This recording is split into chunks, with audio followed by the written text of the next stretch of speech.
Hola, ¿qué tal? Buenos días a todos. Vamos a continuar con nuestra semana número 2. Nos habíamos quedado en la técnica que transmitir información se desarrollaba a partir de mitos, poesías, algunas historias que contaban ciertos personajes. Sin embargo, faltaba pasarlo a una técnica escrita, a una técnica donde se almacenaba esa información ya de manera con signos, con técnicas.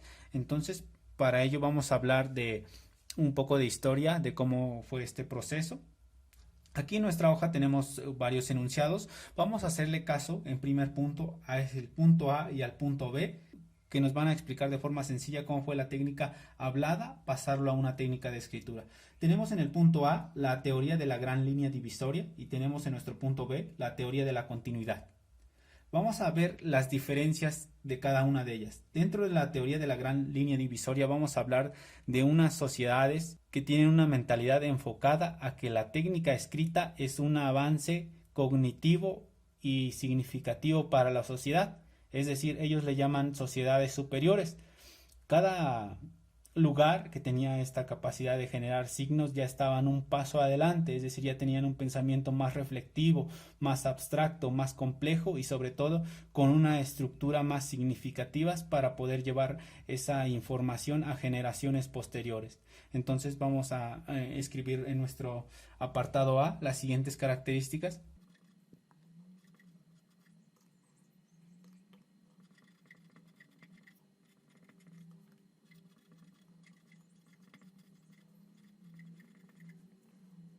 Aquí ya lo tenemos, genera una sociedad superior con más capacidad. ¿Qué capacidad? Pues va a estar enfocado en diversas características. ¿Qué características? Van a ser más reflexivo,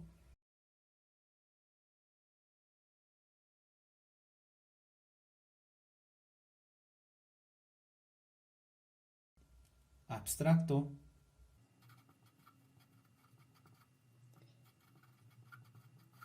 complejo y la última palabra que es la que me gusta más, estructurado.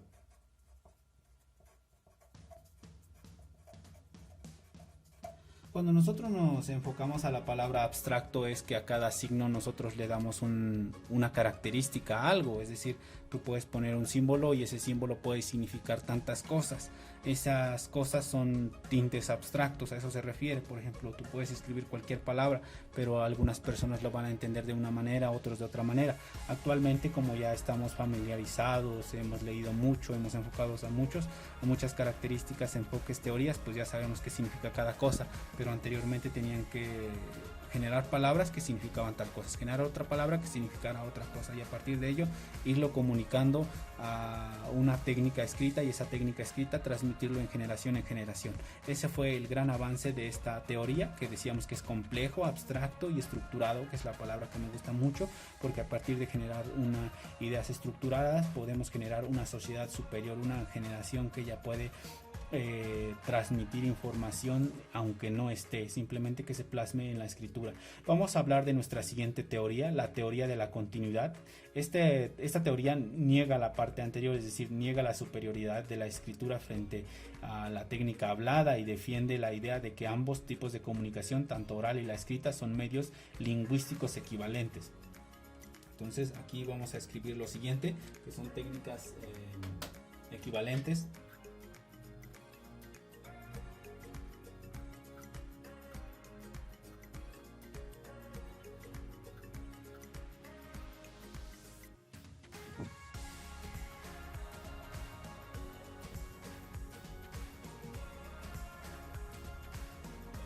Aquí lo importante de esta teoría es que no puede ser una mejor que la otra porque ambos pueden ir avanzando, pueden ir especializándose con el desarrollo del tiempo.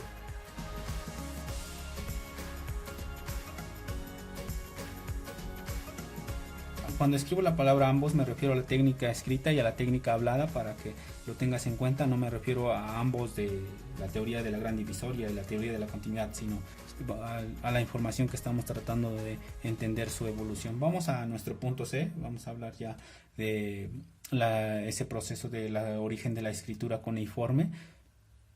Es decir, cómo fue surgiendo, qué características tenía, etcétera. Entonces vamos a mencionar algunas características generales. Una de las características generales se refiere a la división social. Entonces vamos a mencionar acá a la división social y ahorita explicamos por qué.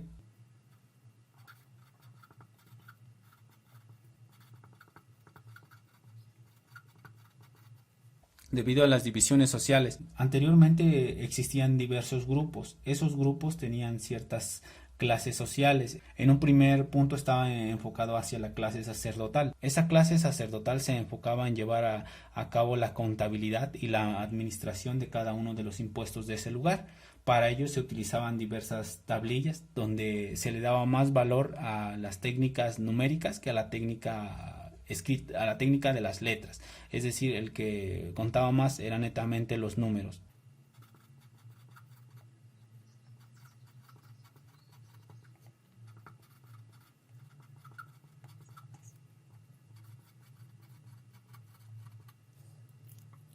Esa, esa, esa necesidad decíamos que lo llevaba a una clase. Esa clase lo vamos a poner en color naranja, que era la clase sacerdotal. Entonces vamos a ponerle aquí necesidad de llevar la contabilidad de impuestos de cada lugar manejados. Ya lo tenemos, entonces aquí ya tenemos algunas características. Esa clase sacerdotal va a estar definido en algún punto, ¿no? Ese punto eran los templos, donde allí estaban todas las personas que podían generar códigos, generar diferentes...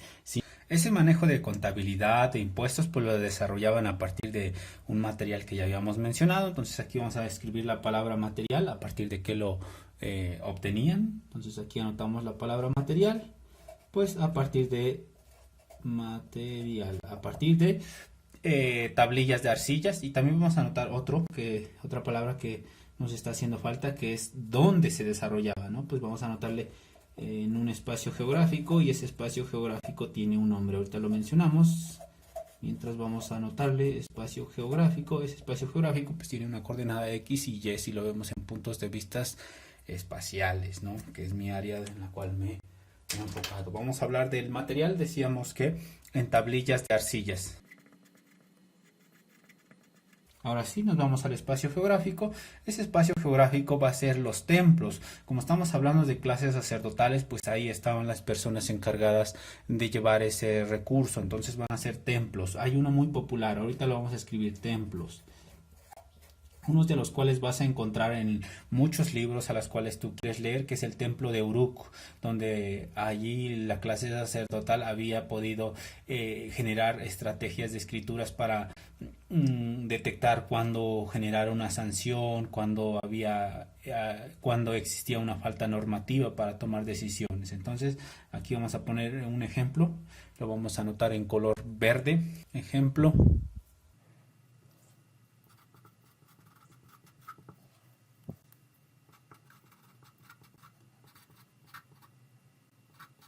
Aquí está el ejemplo, es el templo de Uruk, y ahora vamos a mencionar cómo fue la tendencia del origen de la escritura en diversos puntos de nuestro planeta. Por ejemplo, en Mesopotamia fue hace 500 años, en Egipto 4.500 millones de años, en el río Indo fue hace 4.000 años.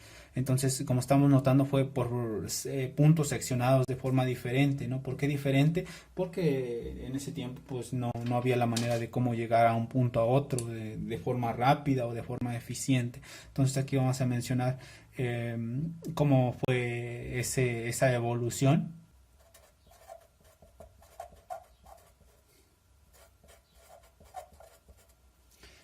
Aquí ya lo tenemos, vamos a tener las civilizaciones claves. Decíamos que tenemos a Mesopotamia, Egipto. Vamos a anotarlo primero y después vemos las características.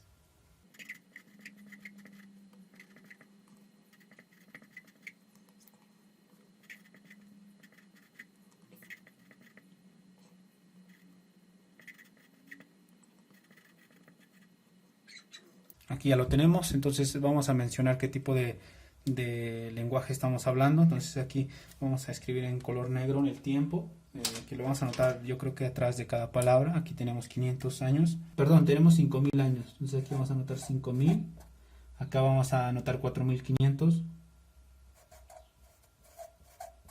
acá vamos a hacer hace 4000 millones de años, 4.000 millones de años, y acá hace 1.500.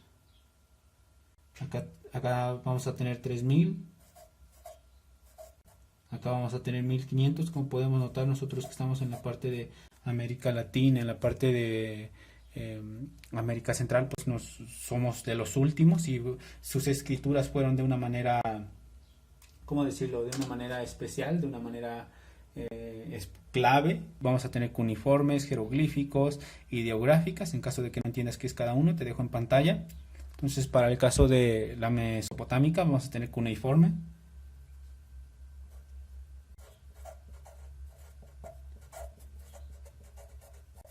Para el caso del Egipto van a ser jeroglífico.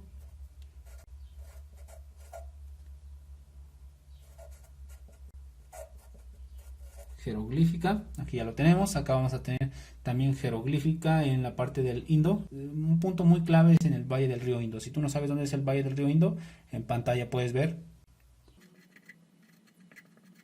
Ya lo tenemos. Vamos a la parte de Asia, ideográfica.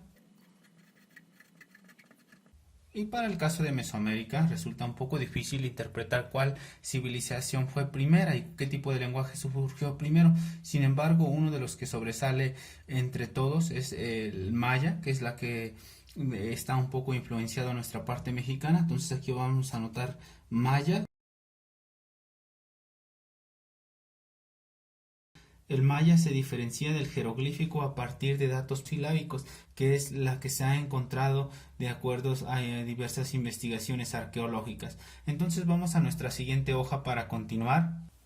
Estamos aquí con nuestra siguiente hojita y estamos hablando de los tipos de comunicación. En algunas bibliografías también los vas a encontrar como niveles de comunicación, que se refiere a cuántos individuos se necesita para generar la transferencia de información. Vamos a tener de acuerdo a la clasificación de Malikot, varios procesos. Tenemos el intrapersonal. Bueno, tenemos los dos, el interpersonal e intrapersonal. Vamos a mencionar primero con el intrapersonal. Entonces de este lado vamos a poner el A para que podamos ir empezando. Tenemos el 1. Aquí ya lo tenemos. Y vamos a tener otro que decíamos que es el interpersonal. Entonces ese lo vamos a anotar de este lado para que quede súper organizado.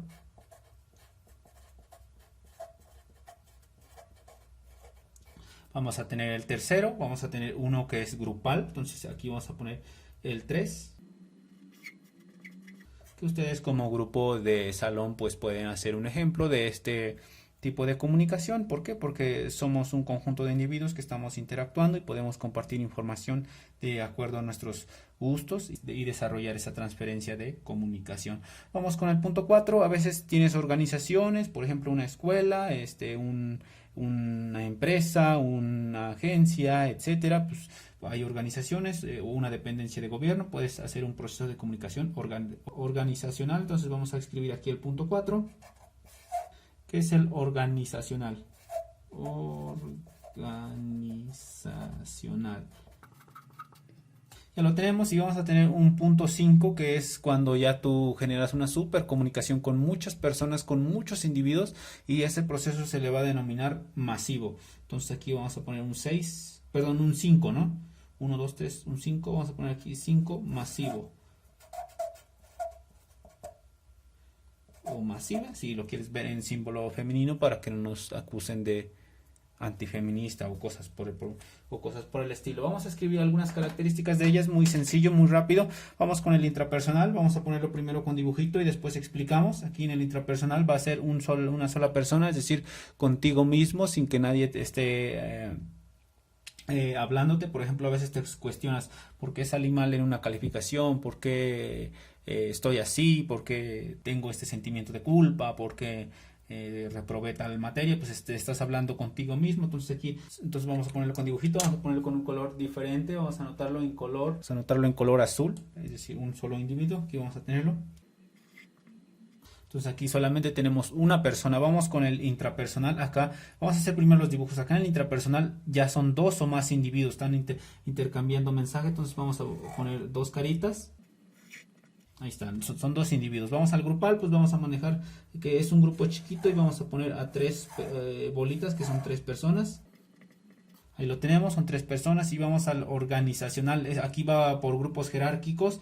Entonces, inclusive aquí podemos hacer ¿cómo se llama? Un tipo cronograma de actividades. Algunos le dicen organigrama, algunos le dicen itinerario de trabajo, etcétera. Entonces aquí vamos a tener muchas personas, pero cada persona tiene cierta función, es decir, a lo mejor uno es el vicepresidente, a lo mejor uno es ¿cómo se llama? El de recursos humanos, a lo mejor uno es el gerente de tal lugar, etcétera, ¿no? Cumplen con ciertas características. Y la masiva, pues un ente, una persona, un medio de comunicación transfiere información y esa información pues llega a muchas personas. Entonces, para el masivo voy a poner el dibujo de este lado porque vamos a escribir todo este pedacito de aquí. Entonces, aquí vamos a poner ¿cómo se llama? Una persona así que es ¿cómo se llama? Un reconocido del tema y esa persona pues va a poder hablar con muchos, ¿no? Voy a hacer las bolitas más chiquitos porque puede hablar con muchos, inclusive con diversos países. Por ejemplo, el encargado de la OMS, el de la salud, pues obviamente da una información y nos llega a todos. Nosotros somos sus receptores de esa información. Vamos con el intrapersonal. Aquí no trasciende.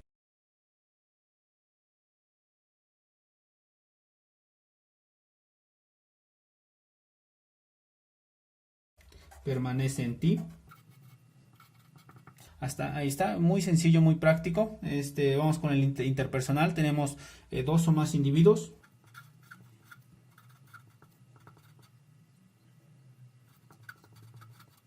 Aquí lo tenemos, intercambian mensajes. Aquí algunos le van a llamar bidimensional porque son de dos.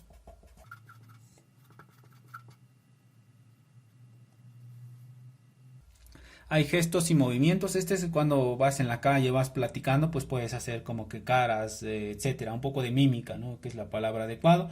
Entonces vamos a escribirle aquí que también puede llevarse gestos, etcétera.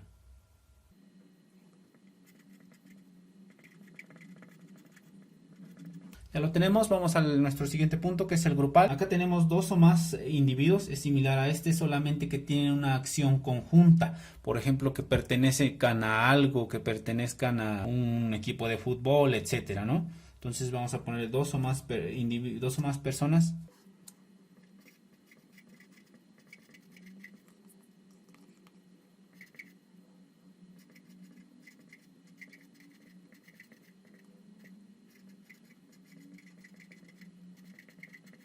Listo, aquí ya tú tienes la diferencia que pueden lograr algo de manera conjunta, es decir, trabajando en equipo, trabajando, compartiendo secciones de una actividad. Hablan los tres y los tres van a desarrollar una parte de, no sé, imagínate que están trabajando en una panadería, pues a lo mejor uno cobra, uno hace la mercancía y el otro consigue la materia prima y a partir de ello generan una comunicación y obtienen un resultado de manera conjunta. Ese resultado de manera conjunta no necesariamente lo podemos ver acá en el interpersonal, que es cuando vas en la calle platicando, pues obviamente platicas tu día, pero no necesariamente hay un resultado al final. Vamos con la parte organizacional. Aquí ya es una estructura que decíamos al principio.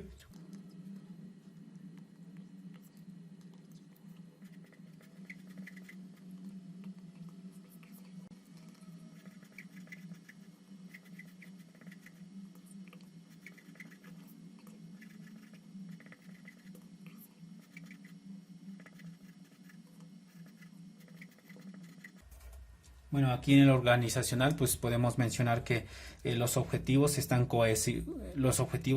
interrelacionados uno con otro, es decir, el punto del individuo A, que puede ser el gente, puede dar instrucciones a este y este da instrucciones a los siguientes dos individuos para lograr un objetivo en común y no pueden llegar al objetivo si uno de ellos falla. Este es uno de los organigramas más populares que cada individuo debe de desarrollar una actividad. Lo podemos ver en actividades empresariales, en industrias grandes como Bimbo, en universidades con diversos campus. Pues obviamente el director manda todas las instrucciones, después a los directores de cada campus, después a los docentes y así sucesivamente. Es muy importante que cada uno de ellos haga su trabajo porque si no el sistema no funciona y es uno de las cuales se van a enfrentar mucho tanto a nivel empresarial como en la parte de gobierno, en la parte pública, vamos al masivo, decíamos que aquí es un medio donde alguien puede transmitir información y todos los demás lo acatan. Entonces vamos a mencionar una definición para este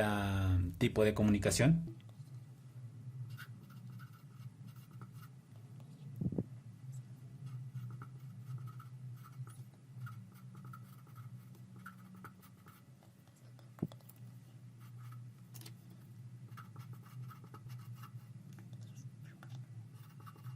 Nos dice, un medio diseña y transmite contenido a un público indeterminado, es decir, tú puedes hablar en una televisión de noticias de fútbol y esa cantidad de personas a las cuales le va a llegar pues es indeterminado. También es impreciso, es decir, tú puedes generar temas de quién va ganando, quién va en una mejor posición, y cada persona lo va a acatar de acuerdo a sus fundamentos que él tiene, ¿no? Es decir, es impreciso y es diverso. A lo mejor algunas personas les gusta el fútbol, algunos no tantos, algunos inclusive prefieren otros, pues a pesar de que es diverso les va a llegar esa información, que eran todos los individuos que tenemos aquí.